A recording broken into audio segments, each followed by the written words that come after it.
Supreme court ने कहा किसी को भी कोरोना वैक्सीन के लिए मजबूर नहीं किया जा सकता।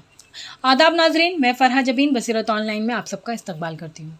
सुप्रीम कोर्ट ने पीर के रोज़ एक मामले की समाअत के दौरान कहा कि किसी भी शख्स को कोरोना वैक्सीन लगाने के लिए मजबूर नहीं किया जा सकता।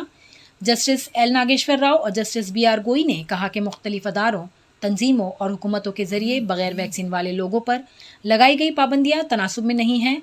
बेंच ने मशवरा दिया कि जब तक तादाद कम न हो, रियासती हुकूमतों को इस तरह की पाबंदियों को हटाना चाहिए। सुप्रीम कोर्ट बेंच का कहना है कि जिस्मानी खुद मुख्तारी एक आइनी हक़ है, इसलिए किसी भी शख्स को वैक्सीन के लिए मजबूर नहीं किया जा सकता। अदालत ने यह भी कहा कि हुकूमत की मौजूदा कोविड-19 पॉलिसी मनमानी नहीं है। अदालत उज़्मा ने साथ ही मरकज़ को हिदायत भी दी है कि वो कोविड-19 वैक्सीनेशन के मनफी वाक़यात पर डेटा मंजर आम पर लाए। अदालत का कहना है कि हुकूमतों ने ये साबित करने के लिए कोई डेटा नहीं दिया कि वैक्सीन लेने वाले लोगों के मुकाबले में बग़ैर वैक्सीन वाले लोग ज़्यादा वायरस फैलाते हैं और जिन लोगों को वैक्सीन नहीं लगाया गया है उन्हें अवामी मकामात पर जाने से नहीं रोका जाना चाहिए। अदालत उज़्मा का फैसला टीकाकारी पर कौमी तकनीकी मशावरती ग्रुप के साबिक रुकन जैकब पलील के ज़रिए दाखिल कर्जी पर आया है। इसी में क्लिनिकल ट्रायल और कोविड-19 के टीकों के मनफी असरात का डेटा मांगा गया था और कुछ रियासती हुकूमतों के ज़रिए जारी किए गए वैक्सीन मैंडेट को भी चैलेंज दिया गया था। पलील की नुमाइंदगी मशहूर वकील प्रशांत भूषण ने की।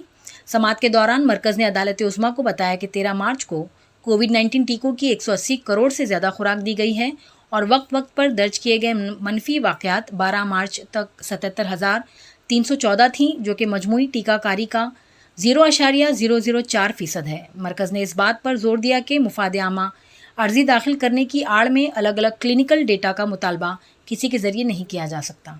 मरकज़ की तरफ से सॉलिसिटर जनरल तुषार मेहता और additional solicitor general Aishwarya Bhati ने अदालत के सामने हुकूमत की बात रखी। वकील वेपन नायर की नुमाइंदगी वाले भारत बायोटेक इंटरनेशनल लिमिटेड ने सुप्रीम कोर्ट को बताया कि कोवैक्सीन के सभी ज़रूरी क्लिनिकल टेस्ट हो चुके हैं और तीसरे मरहला के असरात से मुतालिक टेस्टिंग से पता चला है कि कोविड-19 के ख़िलाफ़ 77.8% असरदार है। वैक्सीन बनाने वाली इस कंपनी ने कहा कि अवामी तौर से दस्तयाब मशहूर पेयर रिव्यू जर्नल्स और अपनी वेबसाइट पर क्लिनिकल ट्रायल के रिजल्ट को बड़े पैमाने पर शाये किया है।